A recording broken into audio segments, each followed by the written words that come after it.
Where is Bastila? What happened on that ship? We ran into Malik. He would have killed us, but Bastila sacrificed herself so we could get away. You mean she's dead? Bah, Malik won't kill her. Don't be foolish. He'll want to use her battle meditation against the Republic. Turn her to the dark side, and the Sith will always be victorious. Not so fast. We've got a bigger issue to deal with here. They deserve to know the truth about you. Do you want to tell them what Malik said, or should I?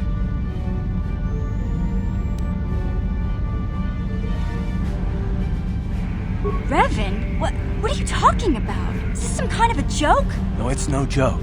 The Jedi Council captured Revan and erased the Dark Lord's mind, programming in a new identity. Saul Karath told me on the Leviathan, and Bastila confirmed it. You're Darth Revan? This is big. Do you remember anything about being the Dark Lord? Just a few flashes. That's it. Nothing more?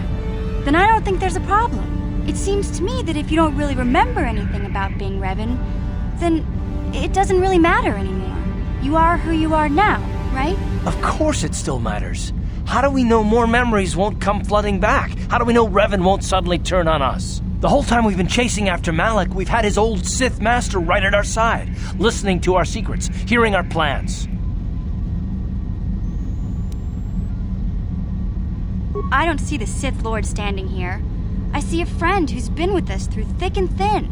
Remember, Malik's the one who tried to destroy Terrace.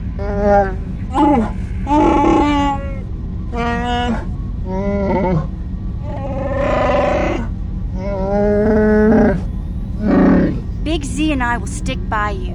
We owe you our lives. We won't desert you now. How can you say that, Mission? The Sith bombed my homeworld, Revan took away my family, and destroyed my life. Everyone knows it was Malik who gave the order to attack your people, Karth. You can't blame Revan for that. I suppose you've proven yourself to be a friend of the Republic by your actions so far, Revan. But can I trust you? Can any of us? You defeated the Mandalore clans in the war, Revan. You were the only one in the galaxy who could best us. We had never met one like you before, and never since. How can you even ask if I'll follow you? Whatever you're fighting, it will be worthy of my skill. I'm your man until the end, Revan, no matter how this plays out. Commentary. I am experiencing something unusual, Master. Answer. My programming is activating my deleted memory core. I believe I have a homing system that is restoring it, Master. Observation. My homing system is a function of my assassination protocols, that which I told you had been deactivated. This system was not. It seems that the homing system deliberately restores my deleted memory core upon returning to my original master. Affirmation. Correct, Master. Sith protocols maintain that all droid knowledge be deleted before assassination missions and restored upon return. I have returned to you, and my full functionality is now under your personal command. It is a distinct pleasure to see you again, Master. Observation. Indeed, I do hope we shall have the chance to engage in combat together again soon, Master. Wow, what are the chances of that happening? Remember, we're talking about the Force here. At this point, Malik himself could drop out of the sky and I wouldn't bat an eyelash. Good point. I knew the little guy would come through for you. Droids don't hold grudges. What about me? I already knew who you were, though it wasn't my place to tell you. Better off that you know, if you ask me. Does it change anything? I'm not here to judge you. You'll do what you have to do, and I'll help if I can. Well, the others seem to trust you, and I don't see any other way that we can stop the Sith. And I suppose that Malik is the real enemy here. I really don't have any other choice, do I?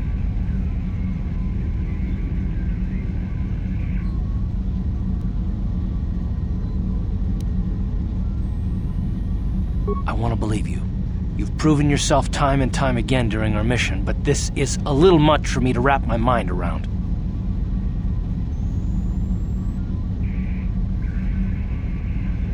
This must be even more of a shock to you. I don't know how you even keep going. I guess we both just have to find a way to push forward. Don't worry. I won't let my personal feelings get in the way of my assignments or this mission, but don't forget, I've sworn an oath to defend the Republic. As long as this mission stays on course, I'll stick with you, but I won't let you betray the Republic under any circumstances. So I guess that's it then. We keep going. We've still got one more star map to uncover if we're gonna find that Star Forge and save Bastila, so let's do it before it's too late.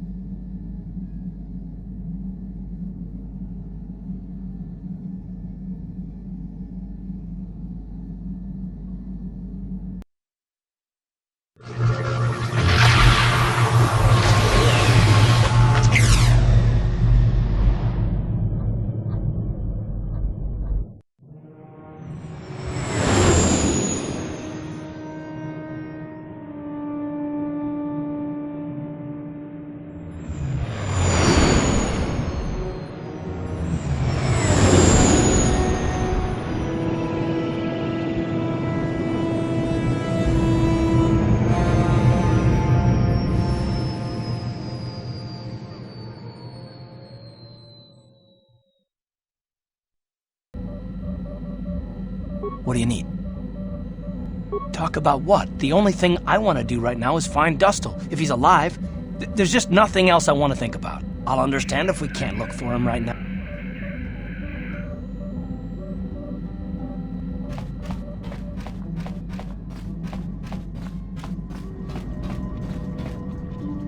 How can you possibly be Raven? The Jedi whose troops saved me on Taris. It was Raven, leading an army out to defeat the Mandalorians.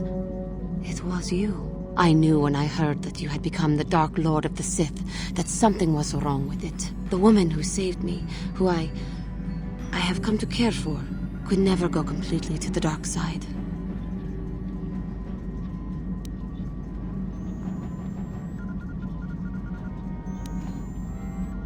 It is good to know that you have truly changed. It gives me hope. I do not think now that I will fall to the dark side. I only have to look at you and follow by your example, and there is no way I can fail.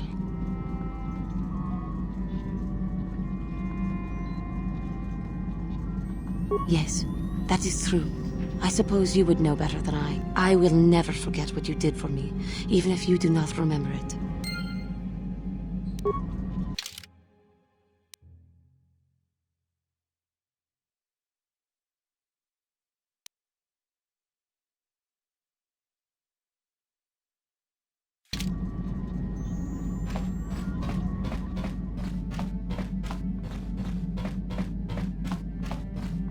Hey there, what can I do for you? It seems to me that if you don't really remember anything about being Revan, then it doesn't really matter anymore. You are who you are now, right? I don't see the Sith Lord standing here. I see a friend who's been with us through thick and thin. Remember, Malik's the one who tried to destroy Taris.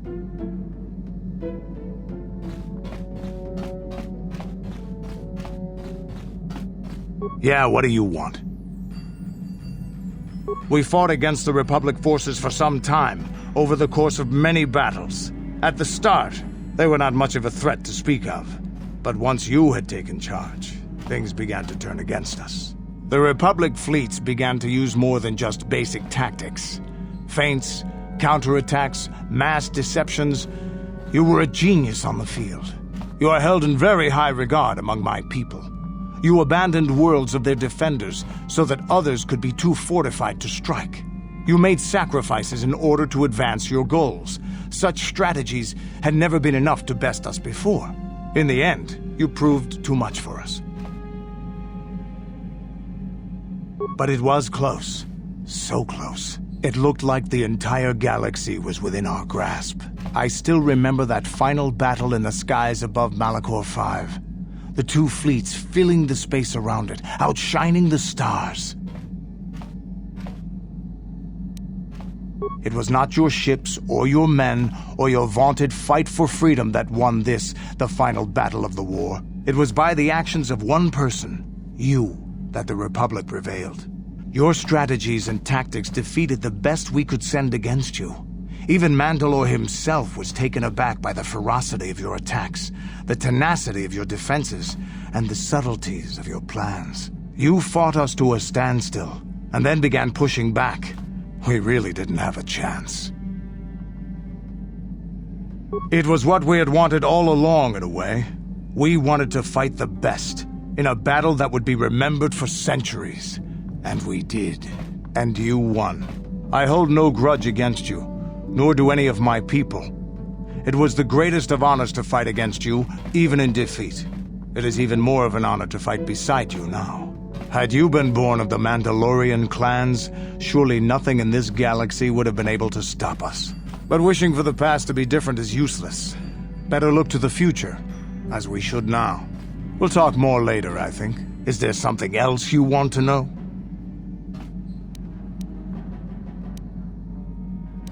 Korriban is a Sith world, that's for sure. I mean, just look at this place. Rumor has it that the leader of our clan at the time, Mandalore, did go down. They say the Sith perform terrible magics here. Do you have anything else you want to ask? Your choice. I'm here if you want something done right. Statement. HK-47 is ready to serve, Master. Statement. Yes, Master. You created me shortly after you and your apprentice began your war to conquer the galaxy. I was sent on an assassination mission into Mandalorian space, but I was damaged and unable to return to you. Exclamation. I find this most distressing. I could certainly have protected you from the Jedi and your pupil's betrayal had I returned. Statement. Of course, Master. You are the one who created me, meatbag or no, and while you may not be all you once were, I am grateful for my existence. Observation. You are different in many fundamental ways, Master. You have a concern for life that is unsettling. This cannot solely be caused by memory loss. I do not know how to explain it. Regardless, you do seem to be improved overall from the human I once knew. Answer. No, Master. You never did make me privy to any of the Starforge's secrets.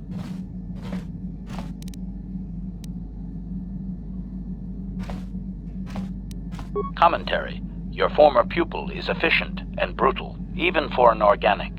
I rather liked him when you first introduced me to him. If I had known what he would do to you, Master, I would have gladly removed his entrails right then. Answer. It was you who programmed me thus, Master. Your pupil once asked me what I thought of him, and I informed him of his meatbag status. He was unimpressed, but you found the reference humorous. You changed my programming so that I would continue to use the term. It drove your pupil to extreme lengths of frustration. Observation. Of course you do, Master. You did then as well.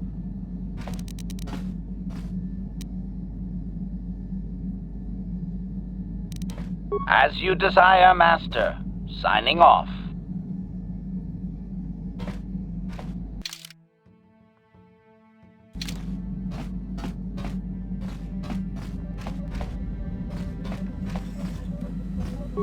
Got something on your mind, dude? You got yourself a fast little ship? I'd forgotten what engine sounded like. The closest thing to that on Kashyyyk is an uller in mating season. Ugh, frightful. Or it could be for the free food. What's the gunk that comes out of the synthesizer on this bucket anyway? Do you never clean the darn thing? I'm old, damn it. I'm allowed to be enigmatic when I want to be. And don't you go telling me otherwise. You know, you remind me of someone else I knew ages ago. Pleasant enough fellow, great destiny, all of that. Breath like a bantha. Oh, very funny. Is it my fault that some people are so easily annoyed? They're like impatient little children with blasters. Anyway, where was I? Oh yes, Andor Vex was his name. The Force swirled around him like a hurricane. That's how great his destiny was. No, you wouldn't have. Sometimes swirling force is just swirling force. It gets us old Jedis excited at our age, so we go, ooh, destiny. Well, it turned out that poor Andor believed a wee bit too much in the infallibility of that destiny. That overconfidence turned out to be his downfall. I don't know. Are you overconfident? I hadn't noticed. Even if I had, I would never comment on it. We're talking about Andor, remember? Let's see. Oh yes, Andor's downfall. I was pretty young myself when it happened. At the time, I thought that Andor's destiny couldn't be more boring. Well, let's just say that I was a strapping young lad with a full head of hair, and Coruscant was a small town with a well. I was just about to abandon Andor to whatever the Force intended for him when his ship was overtaken by a Dimian warship. Now, you've probably never heard of the Dimians, but at the time they were a nasty lot led by a nastier overlord named Krat. Tall fellow, big teeth. Krat has us hauled onto the bridge of his ship for questioning, and that's when I knew that Andor's destiny was at hand. Of course he did. Haven't you been listening? It was not in the way you'd probably expect, though. Well, Andor decides that his destiny makes him invulnerable and starts making all sorts of demands. Free me now. I'm not answering questions. Blah, blah, blah. Don't you know who I am? Yeah. Krat decides he's had enough and begins crushing Andor's neck. I told the boy he should have kept his mouth shut. I think he agreed, too, or this could have just been gurgling noises. Oh, well, anyway. Finally, Krat has enough of Andor and tosses him aside into this giant energy intake shaft. Andor gets sucked in and starts bouncing around, screaming. Maybe Andor hit something sensitive on the way down, or just didn't agree with the reactor core. Next thing I know, all the ship's alarms are ringing. Everyone panics, and I run, barely making it to the ship in time before the explosion. Krat dies horribly, and the Dimians never quite recovered. Changed the political course of the entire sector for centuries to come. I'd call that quite a destiny, wouldn't you? Well, now that's the ingratitude of youth for you. I relate an exciting tale, and do I get thanked for it? No, it's all me. Anyway, go on. My throat is dry, and you're making me cranky. Shoo!